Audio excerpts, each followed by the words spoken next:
transaction? Like, why would you use it? What would it be used for? Or, let me just speak towards that. Right now, what's going on, or this is my impression, is that on a 1031 exchange, their clients may be having issues with finding that second part of the exchange, finding the property that they want at the cap rate that they want it at. This is a way to get them liquid. Have the cash sitting on the side, you can take your time and purchase, help them find the properties that they want. Some of the clients I know are also older clients, and they may not want to be in commercial property anymore, or want to be in it at a lesser extent. So they might be trying to help their kids buy a house. This is a way where they don't have to worry about the like-kind confinements and restrictions of the 1031, but they'll have the cash to buy a house for their children or things of that sort. Any questions from anyone, or can I do anything more? Ernest, do you have any questions? I do, but go ahead, the gentleman. Thank you. I guess what price point do you usually like to see these kind of start at? I mean, obviously you probably don't want somebody running to you and go, hey, I've got $300,000. Is there kind of a certain value that kind of works best with these that you like to see? Yeah, the value on the strategy I just showed you is $1 million property. The deferred in perpetuity, it's $1 million gain. It would take $1 million in gain to deferred in perpetuity. Say perpetuity, that means forever. So it's more for the high-end properties, commercial properties versus residential. And residential, it could happen. But when you think about high-end residential, if it's a husband and wife team, they both have a $250,000 against capital gain to start with. So we'd have to look at what is it going to be. If it was perpetuity, what would the gain be after deducting that $50,000 per spouse? But if the property is over $1 million, we can't deduct it, or we can defer it for a period of 30 years. Does that answer the question, or?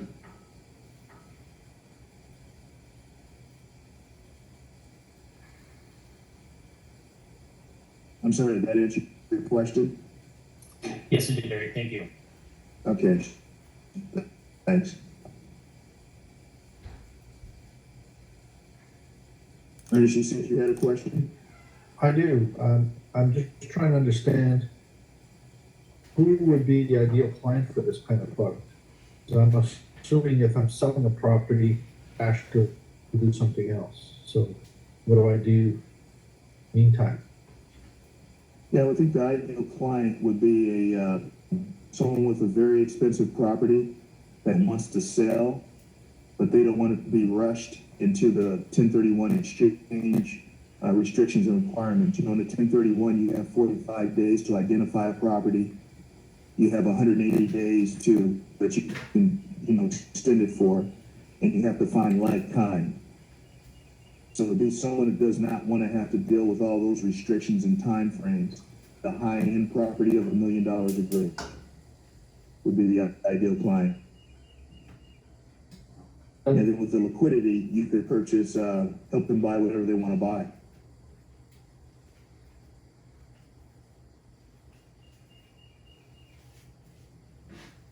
So how does this become liquid? It sounds like it's they're getting a loan. They're selling it to you guys. They're giving it back as a loan. Correct. For them to take back. Go ahead. Sorry. Yeah, when you get cash, Ernest, that's a taxable event. So what we're doing is we're giving someone money in the form of a loan, making it not taxable. Getting 95% of the sale price on a non-taxable basis. That's why it's not taxed. When you sell something and you receive cash, a 1099 or K1 is going to be created, and now the client has to pay taxes on it. But if you get the money, what we're doing simply is we're coupling an installment sale with a business loan. From a simple standpoint, that's what we're doing. Coupling an installment sale interest only with a business loan that is interest only, and giving the client his money in the form of a loan. I understand that part. But now you're saying that, so I'm going to use myself as an example. I do my $10 million deal. I get 95% 9,500,000 in the loan, 100,000 I get cash, I guess. And then, but, 5 months later, a year later, 2 years later, I'm now interested in buying something. How do I get that money to, then am I paying taxes at that time? Is that what you're saying? No, you're not gonna pay taxes for 30 years. So at the close of escrow, when your client sells that $10 million property, that they're gonna receive a check of 9.5 million to their account to spend any way that you can help them spend it immediately. It's not a taxable event at that time. That's The reason it's an interest-only loan, and it's for 30 years. So for a 30-year period, they will not be subject to any tax on it at all. The $500 that's missing, because they got 95%, the 5% missing, or the 500,000 that's missing, is considered a performance bonus or capital assets is going to keep 30-year time frame. So they will never see that 500,000. They only get $9.5 million. Sorry, I thought it was a loan because it was just a paper trail loan, not actually the buyer gets, or the seller gets the cash. No, they would get the cash. Seller would get the cash at the end of escrow. So really their sale is costing 5% as opposed to 23 or 30%. Correct. And in California, we weigh that all out capital gains in California is 37.1. So it's a question of 37.1 versus 5, kind of easy math for us here in California. I know some states, they don't have a capital gain tax, or it's not as significant. But even if it's 20% versus 5, that's a kind of easy conversation to have with someone. So Eric, you had that slide with all the capital gains in the different states. Correct. You able to put that back up again? I don't know if Jen can or not. Yeah, I can work on that. information. And I can also thank share you. that with you guys. I'm going to send you the presentation, but I can also send you that particular slide you're looking for, so you can keep an eye on that. In earnest, when you get the presentation, I would look at it again, because the first time you see it, it's like spaghetti on a plate. I mean, it's a bunch of arrows and stuff moving everywhere. Look at it again, and if you have any questions, just hit me up, and I'll be more than happy to answer them for you. No, you answered the main question. So I mean, I think I got lost in the spaghetti trail, to use your analogy, because I didn't know where the 95% money was going. I thought it was just a paper loan. Like if I sell a property, a vendor takes back a mortgage, and sort of, I don't pay taxes because I'm not getting that cash. But the fact is, now I don't have the money to go do anything else. But in this case, Now, it's this different. is a cash is king production. They will have the cash at the end of escrow and be able to buy whatever they want, whatever you can direct them and to help them buy. Great. Well, I, as you know, I'm up in Canada, and we have a lot of Canadians buying stuff down there and have stuff down there. And I'm not even sure how strategy has been around a while, or I've never heard of this before. And it's been around for 25 years. Well, A Harvard-educated attorney started it. His name is Stanley Crow. I used to do this through Stanley quite a bit several years ago, but he's older now, so I use a company in New York to act as the intermediary. But it's been around for 25 years now.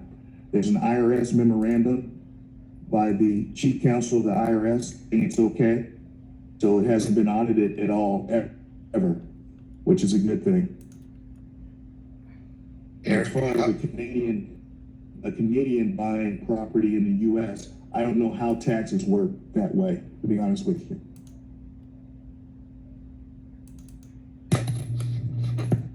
well, I'm sorry, Doug, you were going to say something? here Yes. we pay taxes on deemed disposition, so not sure how. Ernest, I'm a collaborator, so I'm more than willing to have those discussions with their tax advisor to find out exactly how it would impact them from a tax standpoint. So we can all get on the line and just talk it through and just figure it out if it makes sense for a Canadian buying in the United States. Well, it's not Canadians buying. Canadians already bought a lot of property in the United States. So now they're going to sell it. They're going to sell it. Some of them have corporations that can use the 1031 exchange, I know for a fact. Gives them another Okay. option. So I don't think it's any different, other than, All right. foreign investors, that might be a different conversation, and we'll dig into that. I know the state of California, if you buy something here, they're always trying to capture their taxes, at least their piece. On the federal front, they want to capture it also. So I think depending on how the corporation's registered is probably going to make a big difference. And that's what I'm saying, we probably need to talk it through. I have several tax attorneys that I collaborate with that are here with me in California that can help talk through those issues with your clients. No, this is great. This is, I definitely want to talk to you more about it, because part of what I'm doing is also setting up companies that want to invest in the U.S. The challenge for us now is it's either people that have already U.S. dollars, because the exchange is separate, but that's another conversation. Okay, cool. Go ahead, Doug, you had a question? Yes, the sale is made. My assumption is that the seller is going to be paying on a monthly basis, yearly basis for those, or is that $500,000 in your first example? Is that going to be part of the payment that's going on during the time before you find another property? So Doug, your voice is very low, but if I heard you, let me try to recap what I thought I heard. You said that the $570,000 that your client would be receiving interest only on the installment sale, they would be paying taxes on it. Did I hear that correct? No. Okay, go ahead. I can hear you better How now. is the loan being paid on a monthly basis or yearly basis or whatever basis? How is that loan being paid on? Okay, remember the three escrows within the strategy? The first escrow addresses the money being paid from the dealer in capital assets or the intermediary to your seller. Go, Eric, go. So that was $570,000. That was at 5.7% Okay, on 10 million. So 570,000 is going to your seller through an escrow. The interest is also being paid through the second escrow at 6% on 9.5 million. That's also 570,000. So your client's not waiting to get a check to write a check. The escrows, that's a paper transaction part of this whole deal. Those are taking care of the payments to the private lender and also the payments from the dealer in capital assets. The private lender put that in place to protect the seller and also himself to ensure that he gets paid and also that the seller gets paid. But at the end of the tax year, your client will get a 1099 from the capital assets, and he'll get a ledger statement, accounting purposes, from the private lender to offset the two. thank you. Does your sound or your volume went out just when you gave the example, but it came back on loud and clear. Thank you. Okay. Well, we can talk about it offline if you want. Also, I can go over it again if you like for me to. No, if Jen's going to be sending the information, that'll be perfect. Okay. Thank you. And actually, Thanks. gentlemen, I do have a slide for you now, as well as I've recorded all the questions, which I will download into a link that I can share with you if Eric would allow me to do that. I'd be happy to do that. Yeah, please do.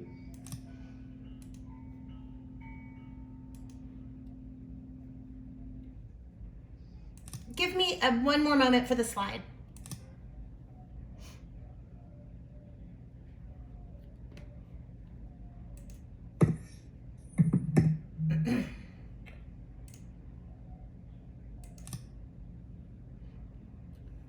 Fee, do you have any questions?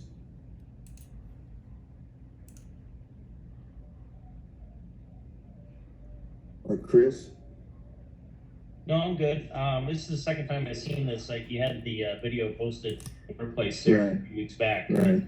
Like I said, Yeah. it's good to see it again. Is this what you're looking for? Yeah, I think so. I think so. And again, I'm going to send the presentation so you'll be able to see the breakdown from beginning to end, and as well as the notes from your questions. Thank you, Jen. You're so welcome. Yeah, thank you, Jen. I don't have any questions. I'm just absorbing some of the information and figuring just listening to how this process works. It's my first time hearing this information. You know, to give you all some background on me and why I'm even here, like I said, Robert Kramer brought me on. I met him in Anaheim when I was talking on this specific topic. And my background, I started as a broker selling bonds 37 years ago, now that I think about it, a long time ago. And my practice has turned into a tax mitigation, risk mitigation practice. So I have a handful of highly credentialed and tenured tax attorneys who have worked at big companies like myself. I worked for Mellon, became BNY Mellon during my tenure. I was a Southern California principal for State Street Global Advisors. I had a number of senior positions with different investment groups. And what I've discovered, having my own practice now, is that tax is everybody's pain point. So these tax attorneys and enrolled agents that I work with, we work with people across the country, Louisiana, Texas, Washington State, California a lot, Florida, everywhere, New York. And what we do is we help people push away taxes on their income, as well as the sale of any privately held asset. And real estate is one where I want to help you all on. So that's what we do. And from my standpoint, and tell me if I'm wrong, but when you go into the purchase of a new property, if you have cash, it puts you in a better negotiation point or standpoint when you're talking to the other seller. So I want to get you liquid so you got cash in your hand, or your clients have cash in their hand and they can buy the next property. But I have all the tax attorneys and other advisors to help their advisors understand how things could work and pick the right course for them. And like I said, most of the, I'll be honest with you, most of the investors in real estate or commercial real estate people, they like the deferral in perpetuity. And I don't illustrate that one, and I don't talk about that one a lot because it's all tax code, but we just don't want to advertise it and have it out there and have the IRS looking for it. That particular strategy has been audited 5 times and the tax attorney who puts it out there has won 4 of them. We have 1 pending, but he doesn't really lose. If you saw me, he has more letters after his name than most of us have in our name. He's highly credentialed. So that's what we do. Anyway, thanks for your time. I think we got to get out of this room. I just got an announcement that something's going to happen here, and I think in this room fairly soon. So we probably need to get out of the room and let others come in. But I appreciate your time. I want to thank you guys for coming, and make sure that I have your email address, and I'll be sending all of that data out shortly. Thank you, Jen. Thank you, Eric, very much. Thanks, Jen. All right. Thanks, Eric. Appreciate it. Very Thanks for informative. tuning in. Thanks, Appreciate it everybody. all. Very And All the informative. best. And I also wanted to add, if you're needing to share any other information and you'd like to connect with me as well as how I can offer just a very personal service as far as whatever your needs are in EXP, I'd be more than happy to do that. Thank you. Hey, Jen, what's your contact information? I'll just type Are it you in the on- chat are you- box here. Okay.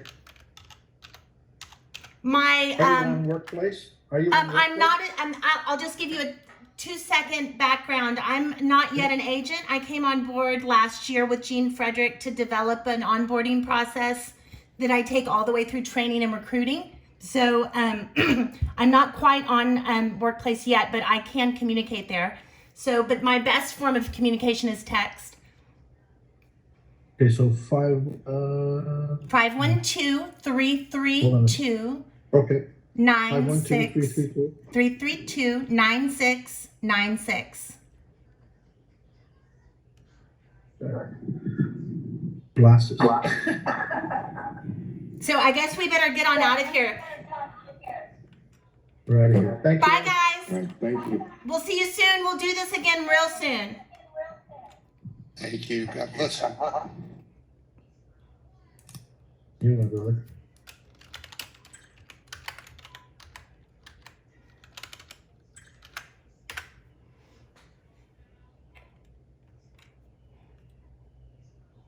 Ernest, if you'd like to come to my office and chat a little bit, I can show you where that is. Sure, I'll follow you.